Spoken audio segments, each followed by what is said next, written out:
Welcome back sa aking YouTube channel. Para sa mga first time lang po na manood, please click mo na yan, Jeremy's TV Manila. Like, share, and subscribe. At isang favor lang, isang hiningi ko sa isang favor lang, pakiclick mo subscribe button. Sama mo na rin notification bell para ma-notify ka kung may bago akong upload. So anyway guys, wala po ba ito, libre lang, tulong mo na lang din sa kapwa mo. Alright? Thank you very much po. So topic natin yung for today's video, Paul Soriano, sinibak na nga ba ng Malacanang? Yan guys, yan ang mainit na pinag-uusapan sa ngayon. So pero bago natin yan na ituloy ang ating reaksyon, so unang-una, maraming salamat po sa inyong lahat, lalo na sa mga nagtiyaga at lalong-lalo sa mga nagtiwala na manood sa aking vlog at sa aking mga dating followers at mga bagong followers. Dahil sa ngayon po, monetize na tayo. Thank you very much po yan. Nag-send na sa akin sa email ko itong YouTube na welcome. Sabi niya, welcome to the YouTube partner program Jeremy's TV Manila. You did it, Jeremy's TV Manila. You have been accepted into YouTube partner program, which means you can now, yun. Alam niyo na yun, guys. So, maraming salamat po na sa inyong pagtsatsaga. At ang lahat ng ito ay unang-una talagang walang katumbas na pasasalamat sa inyong pagtitiwala.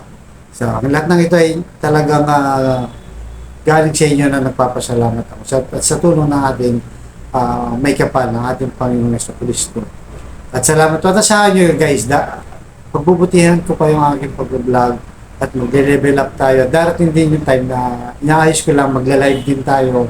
At sana tuloy-tuloy po ang iyong pagsunod sa akin dito sa aking vlog. At silang sinasabi ko, maraming salamat po at nawa pagpalain kayo ng ating may kapal.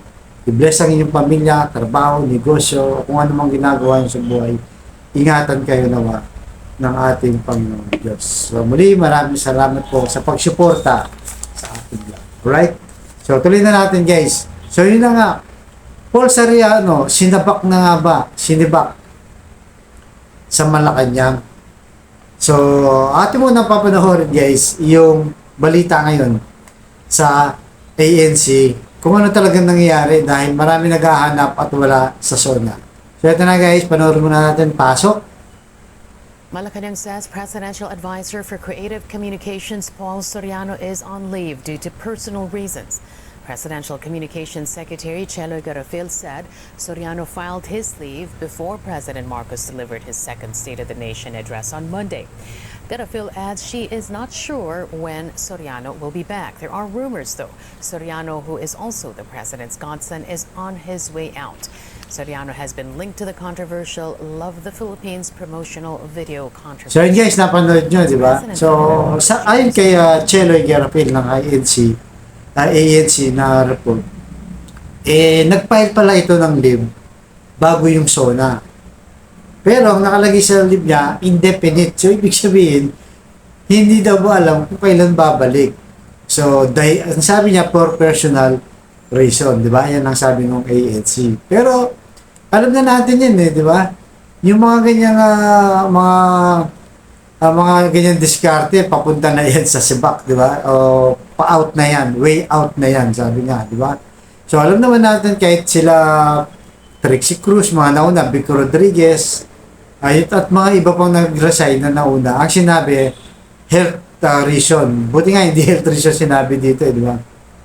So, kung maalala nyo, itong nakaraang SONA lang ng Lunes, ay talagang bago yung SONA, maraming nagtatanong kung bakit hindi si Paul Soriano ang magdidirect ng SONA ng Pangulo. Kasi nga, nung unang taon, di ba, last year, si Paul Soriano ang nagdirect ng SONA ng Pangulo.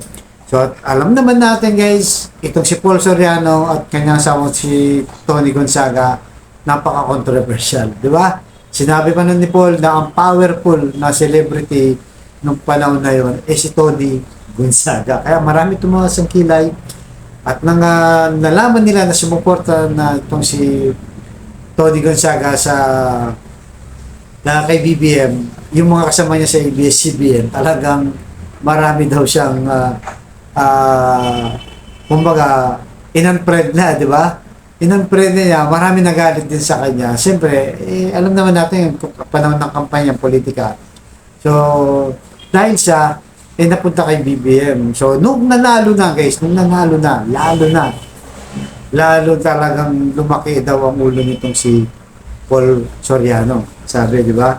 Kasi talagang namang, siyempre, sikat, di ba? Tapos, napakalapit mo sa presidente. At hindi lang yon, pamangkin siya ni First Lady Lisa, itong si Paul Soriano, at ninang pasakasal. So, saan ka pa, di ba? Talagang powerful, di ba? Kumbaga, kung hindi mo alam talagang dalito, lalaki talaga ang ulo mo, di ba? So dahil diyan, marami nga nagtaka bakit wala si Paul Soriano. Yun ang dahilan, ay baka nga ang pinakadahilan niyan guys ay yung controversial na Love the Philippines, di ba? So kung naalala nyo, talagang ito pumutok ang balita na to hindi lang dito sa bansa, umabot sa international community dahil sa fake video na kinuha na yung video sa yung rice terracer sa Bali, Indonesia, yung mangingisda sa Thailand na pumutok at talaga namang nayanig ang BBM administrasyon at umani ng sari-saring negatibong batikos. So ang tinuturong dahilan dyan, isa sa mga pumalpak daw, itong nakialam daw itong si Paul Soriano. So yan ang picture guys. Kung makita nyo, di ba? Kasama niya si First Lady, di ba? Katabi pa niya. Tapos, ang DOT Secretary na itong si Cristina Prasco, di ba? Na talagang pinutakti din at inulan din ng maraming batikos. Dahil nga siya yung head, di ba? Bakit nalusutan siya? So, dahil dyan, sabi ni Maharlika, kung nanonood kayo ng vlog ni Maharlika, nagpatawag daw ng meeting yan sa Malacanang para imbestigahan niya kung sino talagang pumalpak. Dahil nga, nayayanig yung Malacanang dahil nga dito siya kagagawa ng kahiyan na ginawa ng Love the Philippines fake video, di ba? So, yun na nga, parang lahat daw tinutuloy kung si Paul Soriano. Kasi nga, bali-balita nga dyan sa Malacanang, marami niyang grupo-grupo yan di ba, guys? Grupo daw ni First Lady, grupo ni Executive Secretary Bersamin, di ba? Grupo ni BBM. Sa labas naman, grupo nila Gloria Macapagal-Arroyo. So, ito, grupo nito ni First Lady, malinaw na malinaw, kasama nga yan sa picture, di ba? So, nung pumalpak itong Love the Philippines, yun na, nakialam daw si Paul Soriano, sabi nila, di ba? So, siguro, isa to sa mga dahilan, kaya talagang nawala na sa zona, hindi na pinagkatiwala sa kanya. So, kung maalala natin, itong si Paul Soriano, binigyan ng pwesto, di ba? Ng Presidential Advisor for Creative Communication. Na kung tutuusin, hindi naman ito kailangan, di ba? Kumbaga, siyempre, dahil nung kampanya, unang-una, kamag-anak nga, at malaki na itulong sa kampanya sa kanila. So, kung maalala, di ba, yung video ang ginawa pa nila, dinirect pa niya, di ba? Si BBM at saka si BP Sara, na yung kantang hanggat tayo'y magkasama, mayroon umagang kay ganda, di ba? Hawak-hawak nila yung sa Ilocos, di ba? Yung windmill, di ba? Yung electric fan na pinaglipat-lipat, pinagpasa-pasahan, di ba? Siya yung nag-direct nun. So nung time na yun, siya yung sa humatak din ng butante siguro, kaya sa malaking tulong talaga, kaya binigyan ng malaking pwesto. At naging controversial pa dahil, ang sabi, piso lang ang sahod nitong si Paul Soriano. Yan ang binroadcast ng Presidential Communication, di ba? Yan ang sinabi na piso lang. Pero, sa kabila nito, siyempre yung kontrata, multimillion pesos, di ba? Ang kontrata, lalo na sa DOT, pinalabas na 49 million, pero napakalaking pera pala ang kanilang budget para sa campaign na yan, di ba? Na slogan campaign na Love the Philippines. So, yun na nga guys.